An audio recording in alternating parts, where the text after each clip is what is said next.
Yes, everyone's happy doing their job.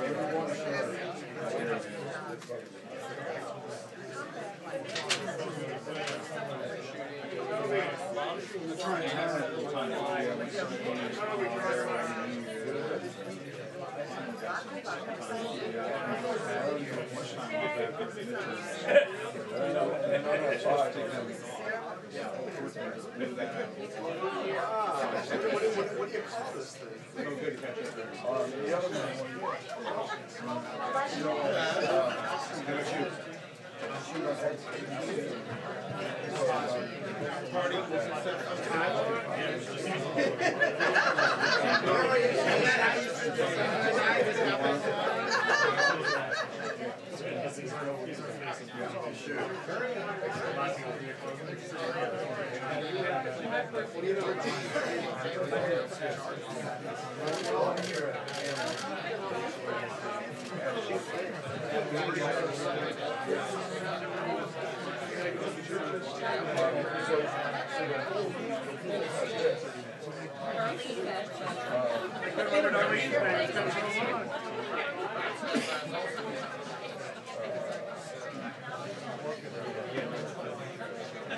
Yeah, that will take. And free time? I don't even know what that is. I don't know what format that is. XABC. Oh, it is? Yeah. Okay. No.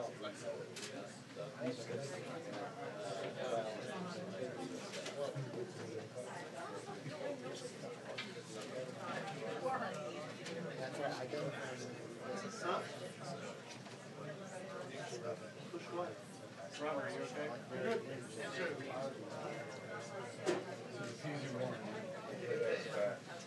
Or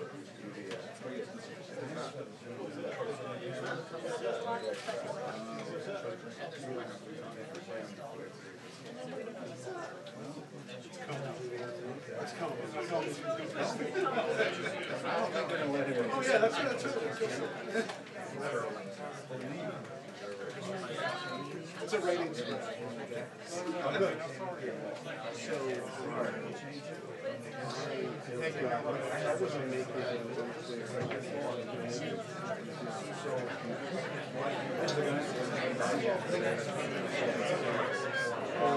so my first one's always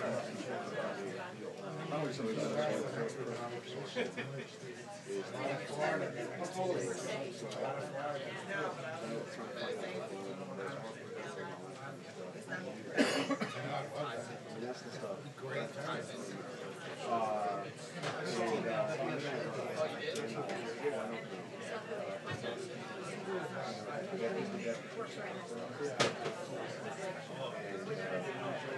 Yes.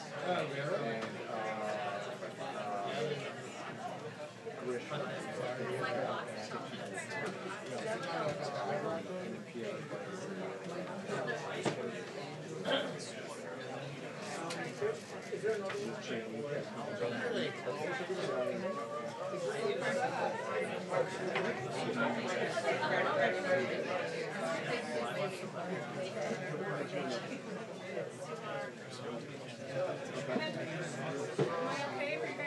You were so okay.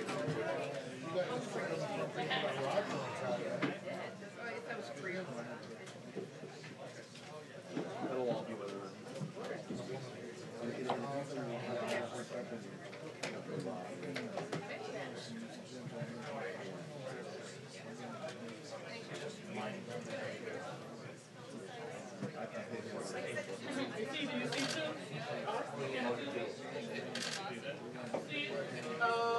Yeah. Oh, so you need to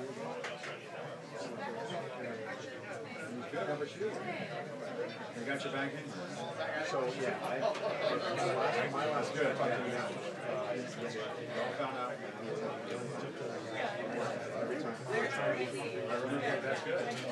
Was the chair still in there? Is that chair always in there? Yeah, yeah. And then put it up like, but getting planning, you know? Yeah,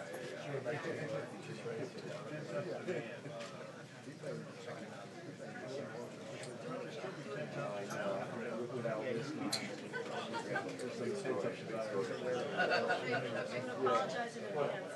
that's okay. And then you have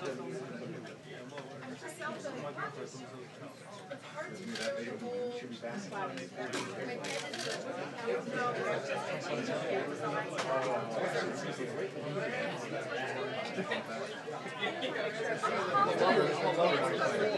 when they say the end of February, it's like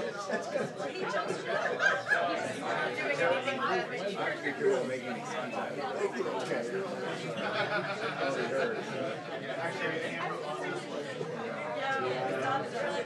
I don't want that video to be sped up again.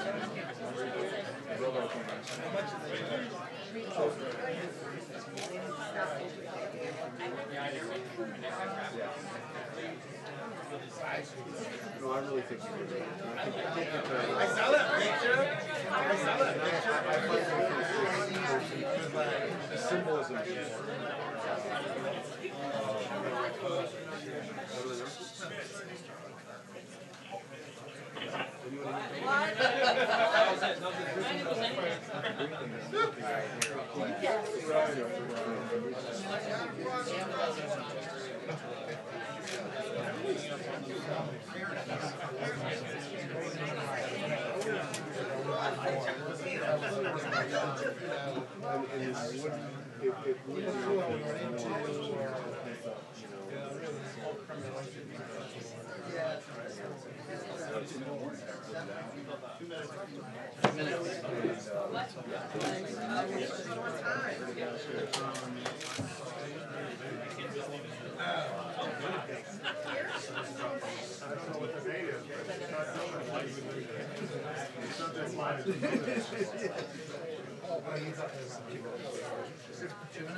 When? Just now?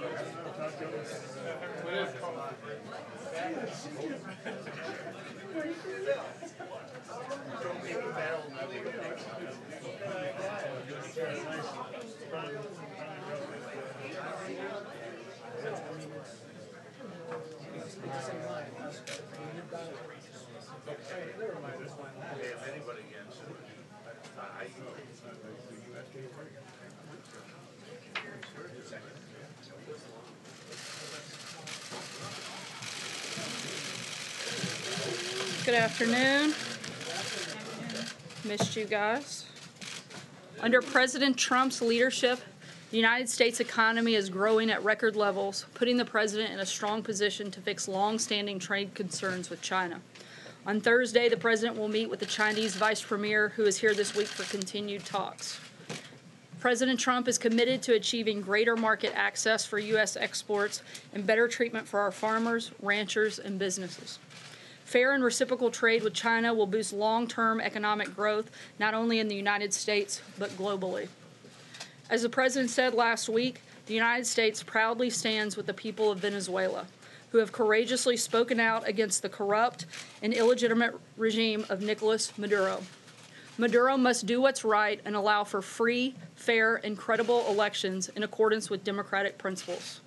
To speak more about U.S. policy towards Venezuela and to take your questions, I'd like to welcome to the podium National Security Advisor, Ambassador John Bolton, Secretary of the Treasury, Steven Mnuchin, and Director of the National Economic Council, Larry Kudlow. And after that, I will be up to take other questions of the day. Thanks, guys. Thank you very much, Sarah. As you know, on January the 23rd, President Trump officially recognized the president of the Venezuelan National Assembly, Juan Guaido, as the interim president of Venezuela. Venezuela's National Assembly invoked Article 233 of the country's constitution to declare Nicolas Maduro illegitimate. This action was a statement that the people of Venezuela have had enough of oppression, corruption, and economic hardship.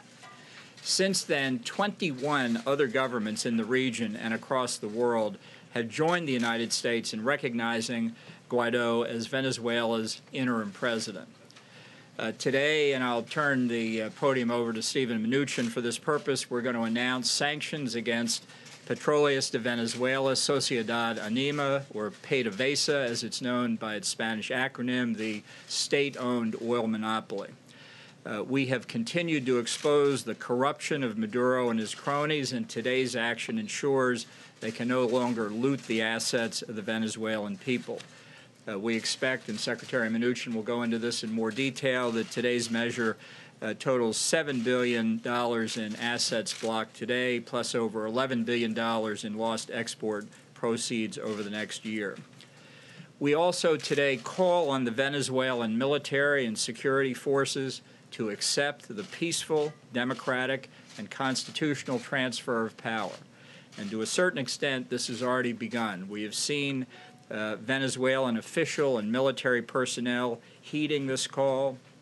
The Venezuelan defense attaché here in Washington recognized President Guaido a few days ago, and just within the past hours, the first consul of Venezuela's consulate in Miami, Scarlett Salazar, has also declared for interim President Guaido. I call on all responsible nations to recognize interim President Guaido immediately. Maduro has made clear he will not recognize Guaido or call for new elections. Now is the time to stand for democracy and prosperity in Venezuela. I reiterate that the United States will hold Venezuelan security forces responsible for the safety of all U.S. diplomatic personnel, the National Assembly, and President Guaido. Any violence against these groups would signify a grave assault on the rule of law and will be met with a significant response. Now let me give the floor to Stephen Mnuchin, who will describe the sanctions that we're imposing. Thank you. Today, Treasury took action against Venezuela's state-owned oil company, PDVSA, to help prevent the further diversion of Venezuela's assets by former President Maduro. The United States is holding accountable those responsible for Venezuela's tragic decline. We will continue to use all of our diplomatic and economic tools to support interim President Guaido, the National Assembly, and the Venezuelan people's efforts to restore their democracy. PDVSA has long been a vehicle for embezzlement, for corruption, for Venezuelan officials and businessmen. Today's designation of PDVSA will help prevent further diversion of Venezuela's assets by Maduro and will preserve these assets for the people of Venezuela where they belong. The path to sanctions relief for PDVSA is through the expeditious transfer of control to the interim president or a subsequent democratically elected government who is committed to taking concrete and meaningful actions to combat corruption. Today's actions against PDVSA follows my determination that persons operating in the Venezuelan oil sector may now be subject to sanctions. Today, OFAC also issued a number of general licenses that authorize certain transactions and activities with PDVSA for limited periods of time to minimize any immediate disruptions and support of ongoing humanitarian efforts. Citgo assets in the United States will be able to continue to operate, provided that any funds that would otherwise go to PDVSA instead will go into a blocked account in the United States. Refineries in the United States have already been taking steps to reduce their reliance on imports from Venezuela.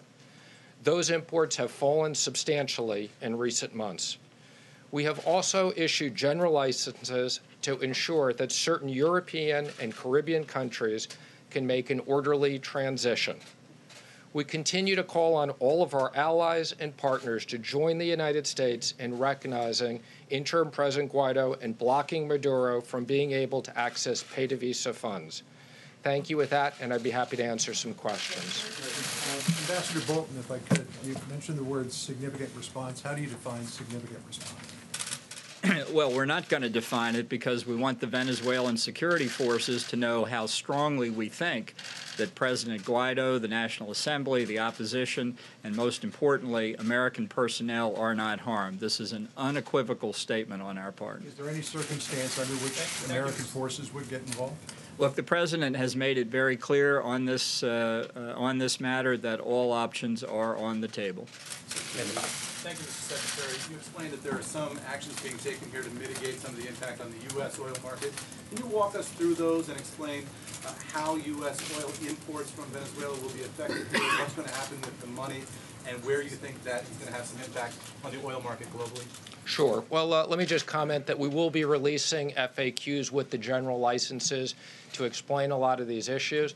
But effective immediately, any purchases of Venezuelan oil by U.S. entities, money will have to go into blocked accounts. Now, I've been in touch with many of the refineries. There is a significant amount of oil that's at sea that's already been paid for. That oil will continue to come to the United States. If the people in Venezuela want to continue to sell us oil, as long as that money goes into blocked accounts, we'll continue to take it. Otherwise, we will not be buying it. And again, we have issued general licenses, so the refineries in the United States can continue to operate. So I expect in the short term very modest impacts on the U.S. refineries. We've been working with them closely on these issues. Did you walk the U.S. oil industry through what's going to happen here in advance, or are they hearing about this for the first time right now? They're hearing about this now, but I generally say we made a press release recently. I think we've indicated certain things, so we had not disclosed to anybody these sanctions in advance, but I think a lot of people have been preparing for this over the last month. With the blocked accounts, what would be the mechanism and what would be the timeline if there is this peaceful transfer of government? How would the money go from the blocked accounts back? And would be Juan Guaido would be the operating person to take it back and receive it back if he's put into power? What's the mechanism? So let me just comment that in general, okay, as we've said in the past, the purpose of sanctions is to change behavior. So when there is a recognition that PDVSA is the property of the rightful rulers, the rightful leaders, president, then indeed that money will be available to Guaido. We will be working with them on the money in the blocked account and whether that can be used for them. Could you explain to the country what the strategic interests of the United States are in Venezuela now and its immediate future? What's at stake for us, and why this significant response held in abeyance if this transfer of government isn't achieved?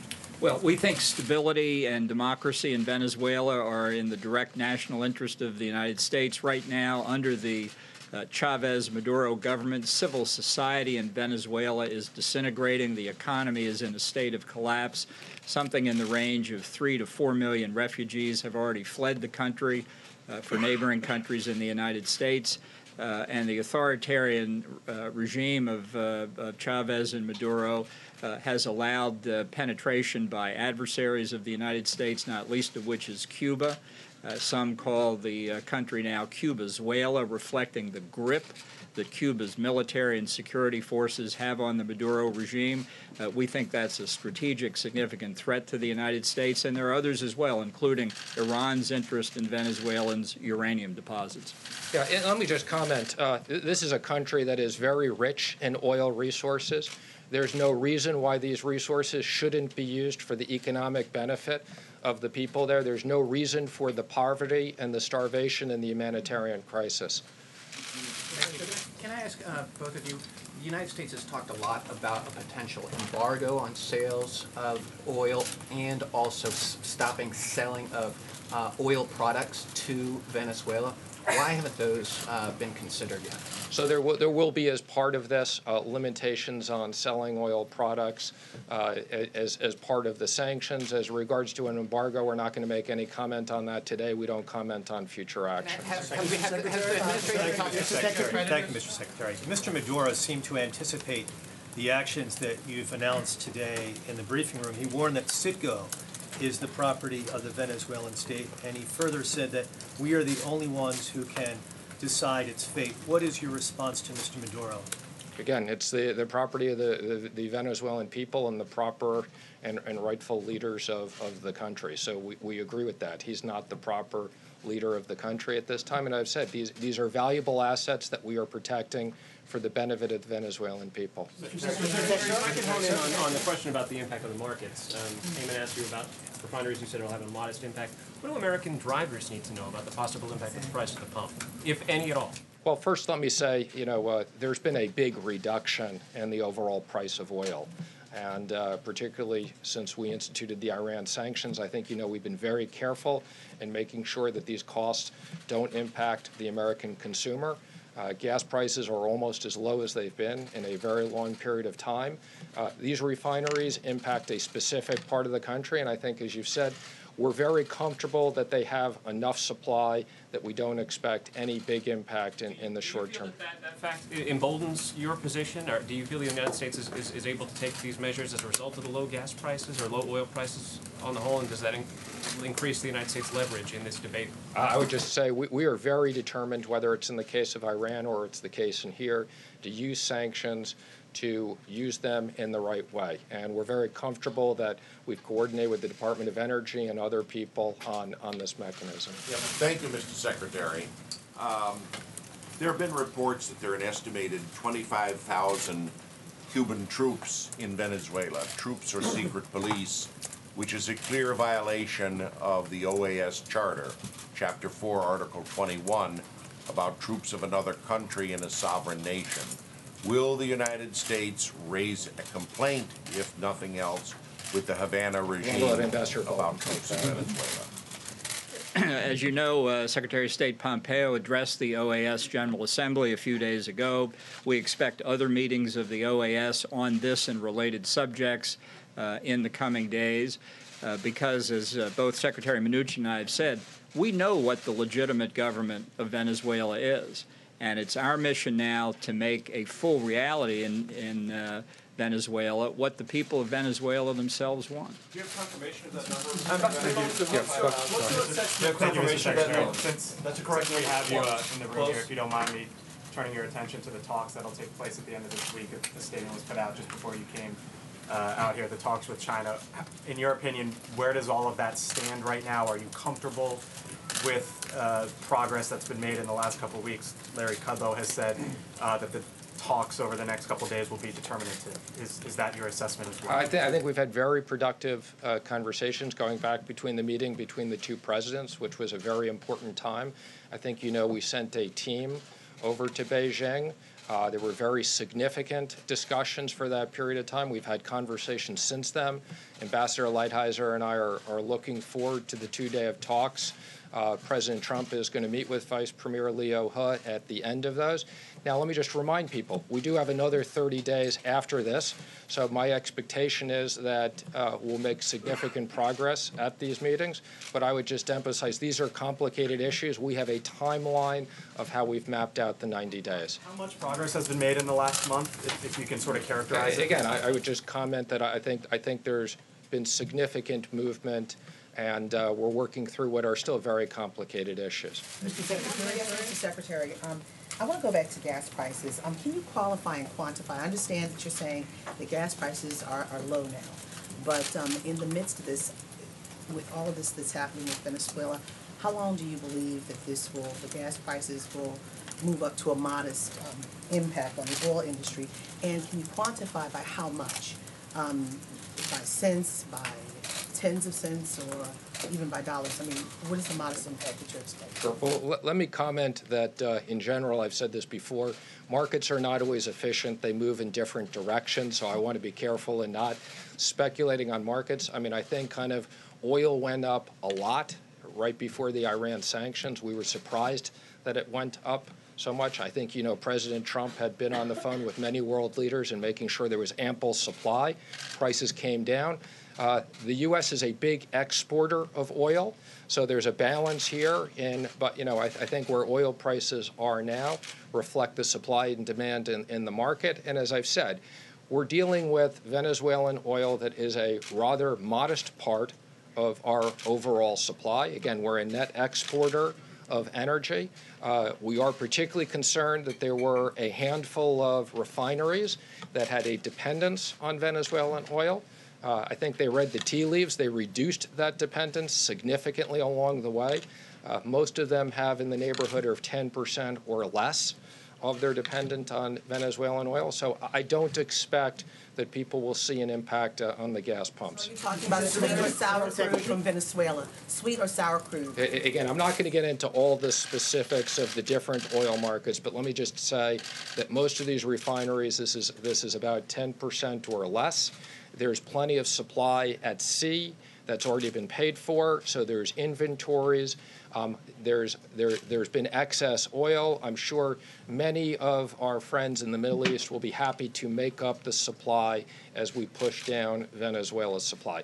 But let me again just emphasize, The right outcome is a transition for PDVSA. The right outcome for the Venezuelan people is to have these companies rebuilt and to make sure that they get out of poverty. It's a complete tragedy to have the humanitarian crisis in a country that has very rich resources. Thank you, Mr. Secretary. Yes. No. Thank you. Ambassador Bolton, can I ask you a question, please? Wait, we were recognizing her, and then you can go Thank you, next. Mr. Secretary. On China, if you would just address what you believe is we've heard this word enforcement quite a bit. Is that being a priority for the administration during these talks? Enforcement will definitely be one of the topics that Ambassador Lighthizer and I have on the agenda. And I think this is pretty obvious, but we want to make sure that we expect when we get a deal that deal will be enforced. And I would say in the conversations we had previously with them, there's been an acknowledgement with China that they understand that. Now, the details of how we do that are very complicated. That needs to be negotiated. But IP protection, no more forced joint ventures, and the enforcement are three of the most important issues on the agenda. Ambassador Bolton, has the President spoken directly with President Guaido? And if so, I beg your pardon, can you start that over again, please? Sure. Has the President spoken directly with President Guaido? If so, can you summarize that conversation? And how safe does the President believe our diplomats are currently? The Vice President has had several conversations with Interim President Guaido, including most recently the night before we granted recognition. He'll be meeting with Interim President Guaido's ambassador here in the near future. In terms of American official personnel, has been an absolute top priority for President Trump, the Vice President, Secretary Pompeo, and myself. We have drawn down significantly personnel at the embassy. All dependent personnel are gone. We believe we are now prepared as we can be. We're reevaluating the safety conditions at all time, and it's why we have said we've presented credentials to Interim President Guaido. We recognize him as the legitimate president. He has asked for us to stay. We have made very clear to what's left of the Maduro regime that we hold them responsible, and we take their commitment to do that very seriously. In the back.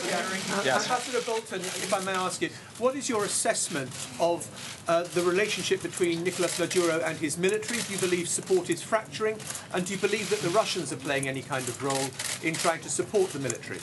Well, our assessment based on numerous contacts on the ground is that the rank and file of the Venezuelan military is acutely aware of the desperate economic conditions in the country.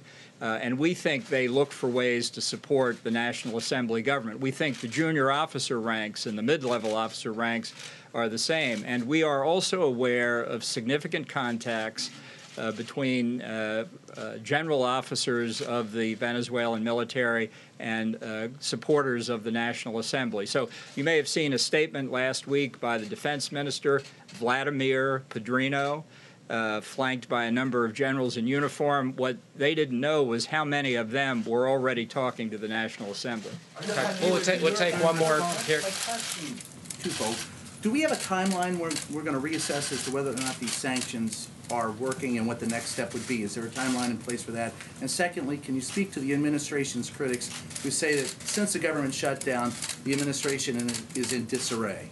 Well, let me first say, on sanctions, we always evaluate sanctions continuously, both existing sanctions as well as future sanctions. So we will carefully be looking at the effectiveness of these and whether we need additional sanctions. Now, I would just tell you, speaking for Treasury, I want to thank all the large number of government workers who came in.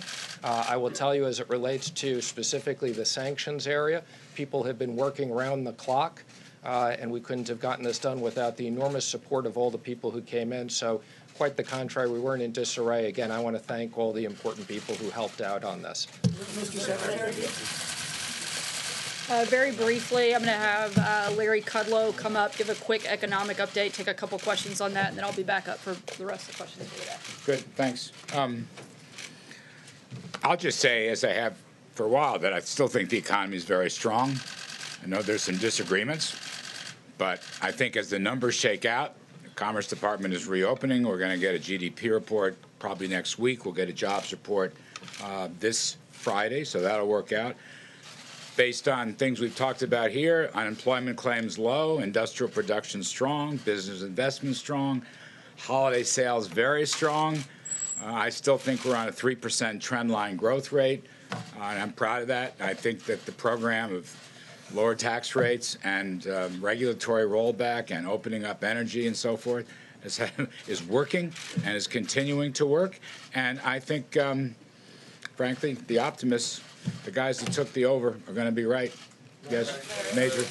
Do you consider valid the estimates that the shutdown cost the U.S. economy between $8 billion and $11 billion? You know, I looked at them. I think you're referring to CBO numbers that came out today.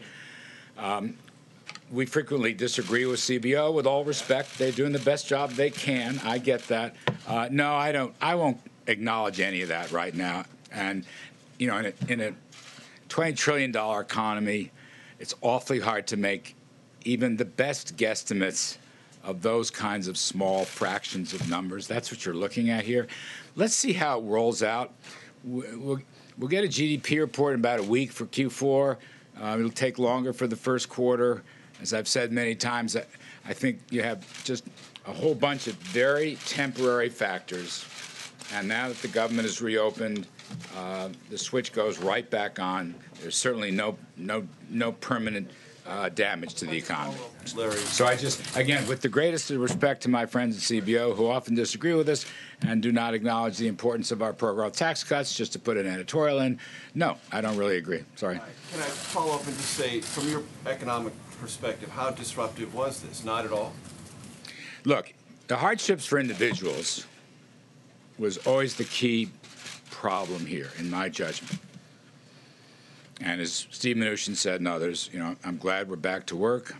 I'm glad all the federal employees, I'm glad all the people furloughed, TSA, you can go right down the line. I think those individual hardships were the biggest issue, and I think everybody's glad we can reopen and put folks back to work. Regarding the macroeconomy, Major, I don't think it was a factor. I just don't. So Larry, if the negotiations did not bear fruit and the government shuts down again, you have a lengthy shutdown, reopening, and then another shutdown, could that compound any economic effect or hardship effect on these federal employees? Yeah, I just don't want to speculate on what ifs. We've got a process laid out here. Let's see if it bears fruit. I just don't want to speculate on any of the what ifs. Again, the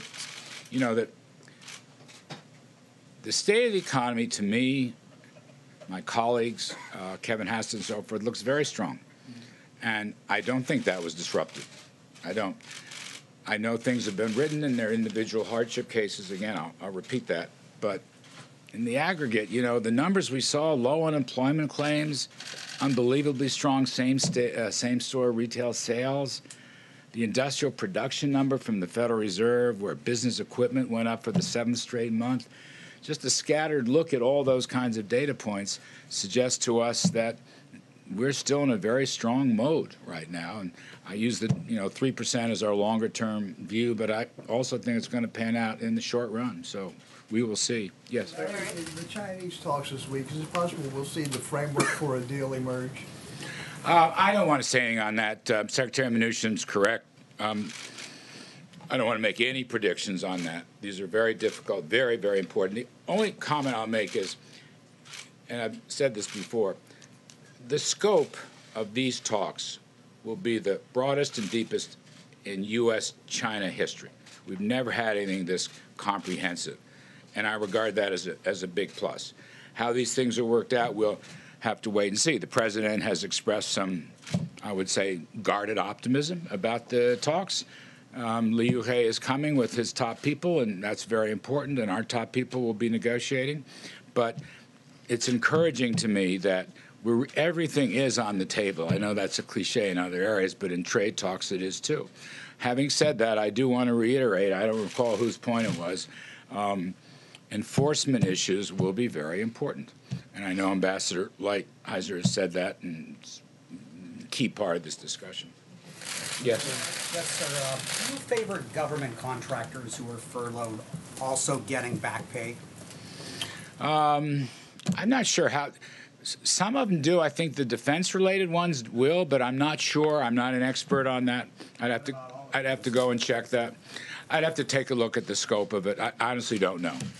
Yes. Larry, and I want to get back to the CBO because they also looked at projections over the next decade in which they said the deficit for fiscal year 19 is going to be roughly $900 billion, starting in 2022, $1 trillion year after year after year after that. 2029, 93% debt to GDP, and they say it is simply unsustainable, the path that we're on.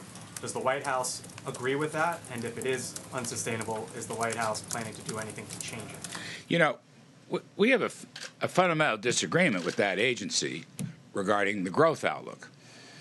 Economic growth is the single biggest factor in compiling any of these numbers. So they have had a very low growth estimate in response to Trump policies on taxes and deregulation, and we've had a much higher one. About a 1 percentage point differential, more or less. We're at 3, they're at 2, more or less. So the differential over 10 years is very significant. It could be as much as $3.5 trillion in deficit reduction if we are right. All I'm saying is that in the first 2 years of the Trump administration, our view has essentially been correct, and their pessimistic view has essentially not been correct. Now, again, I'm not here to rail on against CBO. They have a point of view. We have a different point of view. They're professionals, and I respect that. But that's the single biggest difference. Now, I would say one other matter. We anticipate a very strong, tough budget coming out to hold down spending. The President has talked about this. At least 5% reduction in the non-defense accounts across the board, and I think that's going to help. And then finally, my own view has always been economic growth is absolutely essential to reducing the deficit share of GDP, which is the burden on the economy. And if you look at our numbers, which are moving somewhat but not enormously, we anticipate a much lower deficit share of GDP. And that's probably another reason we disagree. Amen. Thank you, Larry. Today, both Caterpillar and NVIDIA said that a slowdown in demand in China is negatively impacting their businesses. Is the administration at all worried that it's putting too much pressure on the Chinese economy and that it could boomerang and negatively impact the U.S. economy? That is, a slowdown there could spread to a slowdown here? Well, look, we're the kind of trade openings that we're talking about and other structural factors are all pro-growth. Every one of them. If the trade negotiations, turn out positively, insofar as lower barriers, let's say, and much better treatment of private property rights, and as Steve Mnuchin said before, very important, ending the forced transfer of technology, things like that. Look, we will export. I believe this strongly. The United States, give our people the chance to sell to China. We will export a ton. Our export sales will roar, and it'll be much greater if they open their markets. And that's going to help China's economy, and it's going to help our economy. I've always believed that. And the question here is fairness and reciprocity, as the president has emphasized. I completely agree, but it's also a matter of economic growth, lower barriers. The United States, my judgment, is the most competitive economy in the world today. We are the hottest economy and the most competitive economy. I think the Davos survey just pushed us back to the #1 spot. I'm proud of that. So the China talks, what's at stake here, I think, is the possibility of spreading prosperity, frankly, in both countries, all right, along with the need to make legal reforms and reciprocal reforms. We got time for one more? Yes? You talked a moment ago about hardships people felt Yes. during the shutdown. Yes. So if at the end of 3 weeks, by February 14th or February 15th, if there is no deal, will you counsel the president not to shut the government down again? I just don't want to make any comments on that. We will see what happens. As I said before, there is a process. See if it works. Not my place to say that. Thank you. Appreciate it very much. Thank you. Tough group to follow, but I will give it my best shot. Jonathan, go ahead. Thank you, Sarah. Is the president really willing to go through another shutdown if he can't get any money out of the Democrats for the border wall? The president doesn't want to go through another shutdown. That's not the goal. The goal is border security and protecting the American people. Ideally, Democrats would take these next 3 weeks to negotiate in good faith, as they've indicated that they would, and come up with a deal that makes sense, that actually fixes the problem, so we don't have to go through that process. Well, what does he say to those like Republican Rob Portman and others who say that a shutdown should be taken off the table? In fact, to pass a law that basically says that shutdown can never be an option in the future. Would the president support that? Just take this off the table? Look, I'm not going to get into the hypotheticals of taking that off the table. I haven't seen a piece of legislation for us to even consider at this point that would make that a reality. But what I do know is that the president is committed to fixing the problem. And it's pretty simple. We have 3 weeks to work with Democrats. As the president's indicated on a number of occasions, they could get this done in 15 minutes. We agree on the fundamentals that border security is important. We agree on the fact that there is a problem and we should do something about it. So let's spend some time over the next 3 weeks. Let's get it done. The president's opened the government on the basis that Democrats have signaled to us that they're willing to actually get serious about a real deal and get serious about fixing the problem at the border, including funding for a border wall. The president's proposals for protecting the Dreamer children, some of the other concessions he made in his immigration speech, are those still on the table? Look, I'm not going to negotiate here. That's why they have the conferences for congressional members to work through some of those things, come back to the president with a deal. The president has laid out things in the past that he's willing to do. We'll see what they come back with. But what I do know is if they don't come back with a deal, that means Democrats get virtually nothing. That will make the president and force him to have to take executive action that does not give Democrats the things that they want. So this is a perfect time, and the table has been perfectly set by the president in order for a good deal to come together where everybody gets a little bit of something they're looking for. Josh? The president has described illegal immigration, unchecked illegal immigration, as a perilous threat, and has said that they're taking American workers' jobs. Can you explain why the president hired and employed so many undocumented immigrants at his clubs for years and didn't do more to prevent them from staying employed and working there? Look, I can't get into specifics about the president's organization outside of the White House. I'm only allowed to speak on behalf of the president in his official capacity. I do know that the Trump organization has put out a statement addressing that issue. I would refer you to that and to them for further questions. John, what does the president think? What does the president think should happen to a business that employs illegal immigrants and doesn't use systems to check and make sure they're not doing that? I think that's one of the reasons that the president wants to actually fix the problem. He's one of the people that's identified the fact that we have a problem and we should fix our immigration system. If Democrats want to get serious about fixing that, they have a president that's more than happy to sit down with them and do exactly that. John? Since I know so little about this, let me ask you a couple of questions to see if I can educate myself. Well, at least we're in agreement on something. Senator Joe Manchin. Senator Joe Manchin said yesterday that if the president were to move further on DACA and offer at least a path to status, if not a path to citizenship, he'd likely get more Democrats to come to his idea about the need for a border barrier. The president has been resistant to going any further than offering 3 years of more protections. What's the reason why the president doesn't believe that DACA recipients should have a path to status? Again, I'm not going to negotiate up here. That's the reason that they're going into conference. Why he doesn't believe that they deserve or should have a path to status? Again, I'm not going to get into negotiating immigration reform up here. That's why we have the conference. That's why the president has asked that that take place over these 3 weeks, whether or not that happens during this time or after. The focus of this right now is border security. We'd like to see that happen. And the president would love to deal with the overall problem of illegal immigration, fixing a number of the loopholes that would prevent some of those things from happening so that we can move forward with a system that actually works and functions.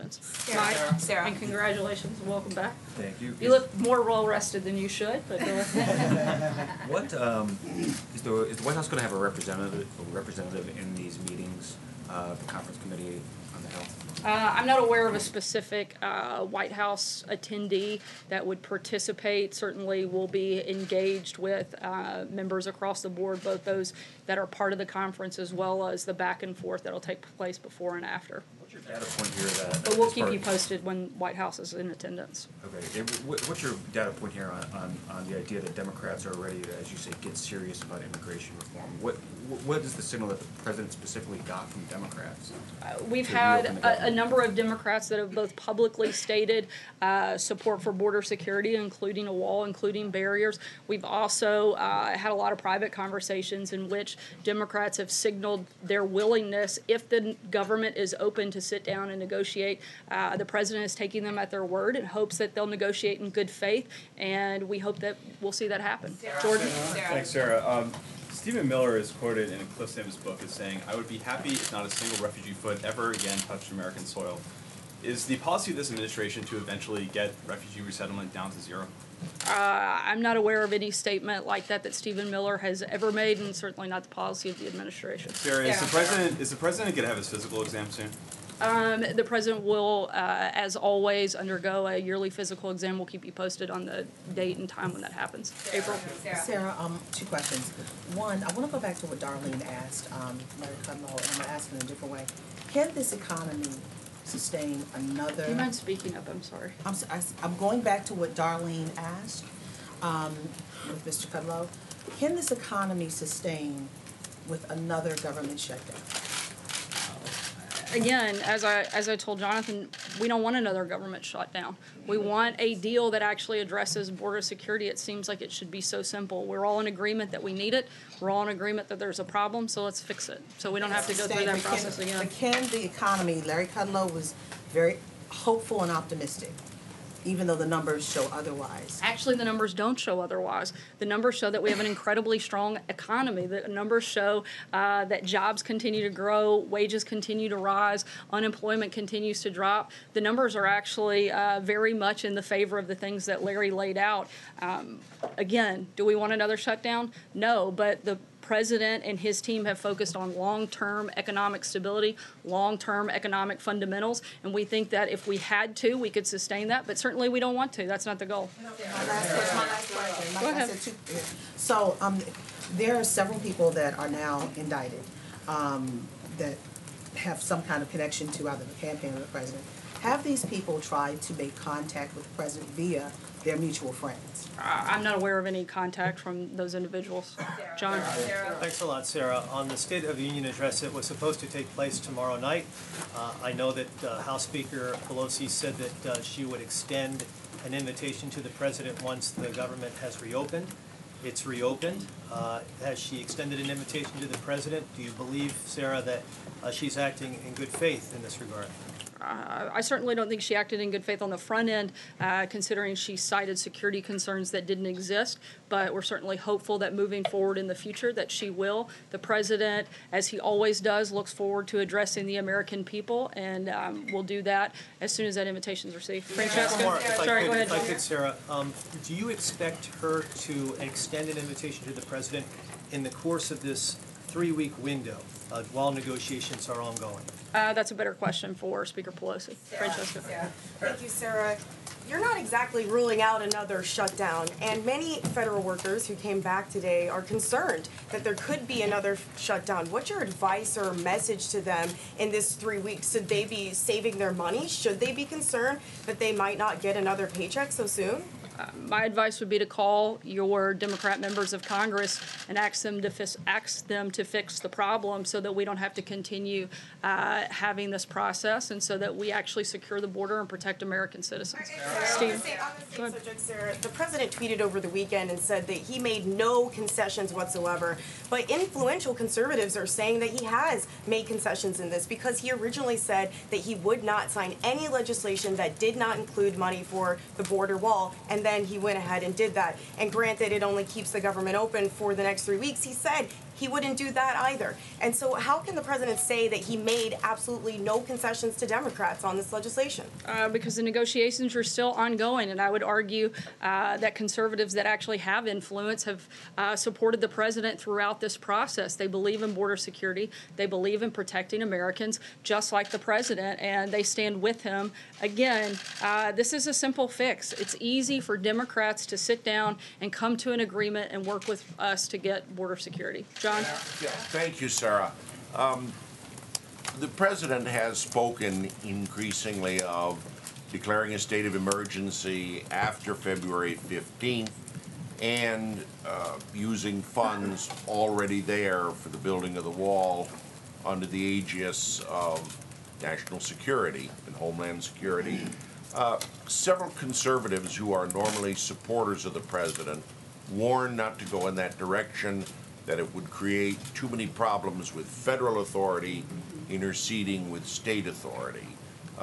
President Bush in 2005 wouldn't declare a state of emergency over Katrina because he did not want to get into that argument with governors.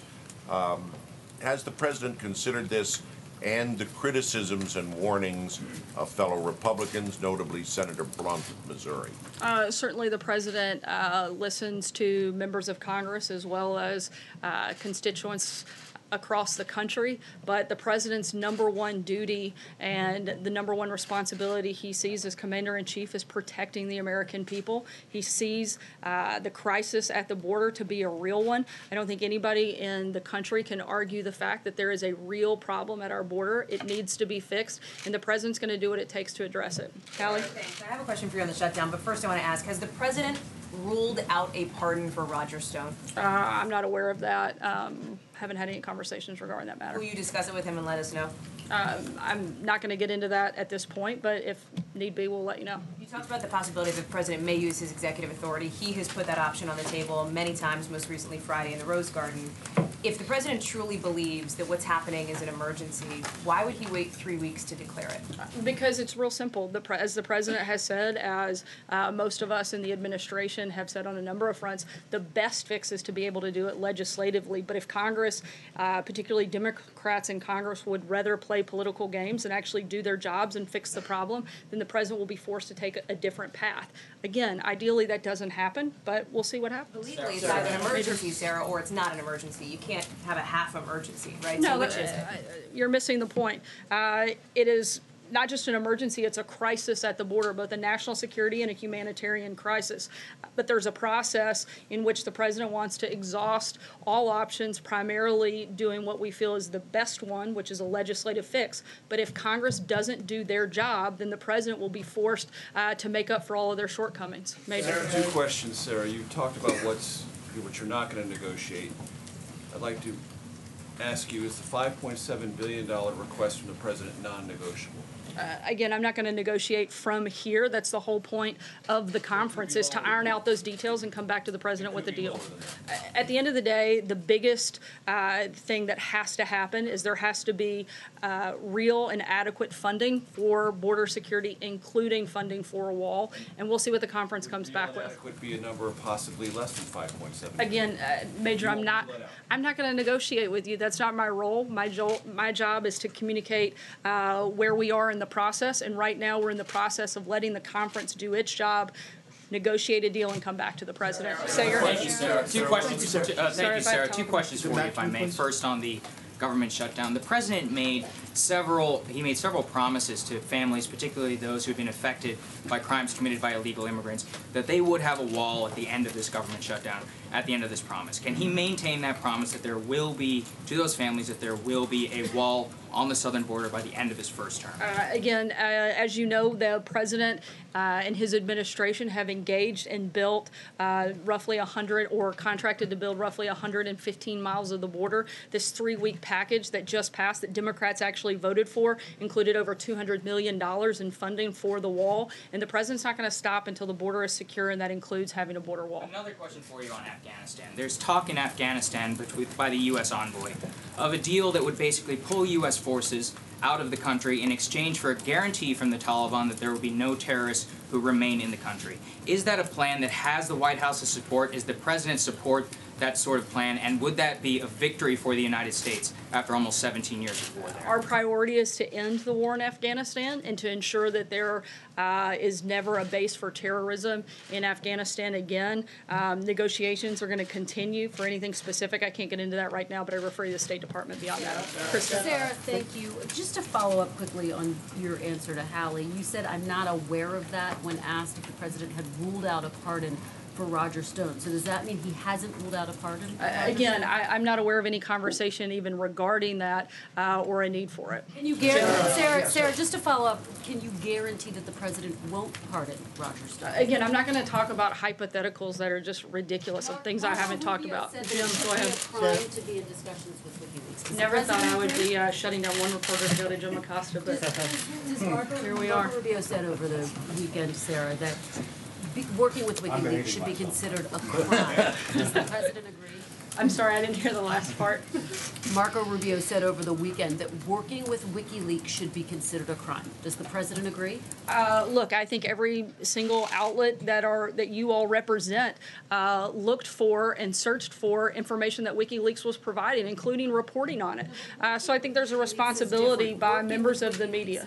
I'm not aware of anybody here ever working with WikiLeaks in any capacity, but I do know that every individual that represents a media organization here looked for that information. Most of you reported on that information, so I think you're just as accountable as anybody else in that process. Jim, go ahead. If I can jump in. Roger Stone last week, Paul Manafort, Michael Cohen, Michael Flynn. Are you concerned, is the president concerned that as more and more of his associates, former aides, are brought into this investigation, are indicted, plead guilty in this investigation, that this presidency is in danger? Not at all. In fact, I think nothing could be further from the truth. The more that this goes on, the more and more we see that none of these things have anything to do with the president. In Roger Stone's case, the charges of that indictment have literally nothing to do with the president and have to do with his communications with Congress. So, in fact, I think the further we get into the process, the more and more we see that this has nothing to do with President Trump. Follow up on that, Sure. just if I may. Can you assure the American people that during these conversations that Roger Stone had with WikiLeaks and individuals who were tied to the dumping of that material, that at no time the president had any interactions with Roger Stone, that nobody close to the president had interactions with Roger Stone who may have told the president what was going on in those conversations? All of this, when it comes to Roger Stone, is a complete surprise to the president. He didn't know about any of this. Is that what you're saying? What I can tell you is that the president did nothing wrong throughout this process, and the charges of the indictment against Mr. Stone have absolutely nothing to do with the president. Take one last question, Steve. Yes, Sarah. We're expecting in a few moments that the U.S. government will announce some criminal actions against Huawei, the Chinese telecom company. And we're just about to have this Chinese trade delegation here. Are these two at all linked? Are you taking some sort of carrot and stick approach with China? What's the strategy here? No, those two things are not linked. They're a totally separate process. The negotiations on the trade front will continue to be ongoing, and I believe on that other question and thing that you mentioned may be coming, I believe they're waiting on me to finish so that they can do that. So with that, I will say good afternoon. We'll see you next time. Thanks, guys. Good to see you.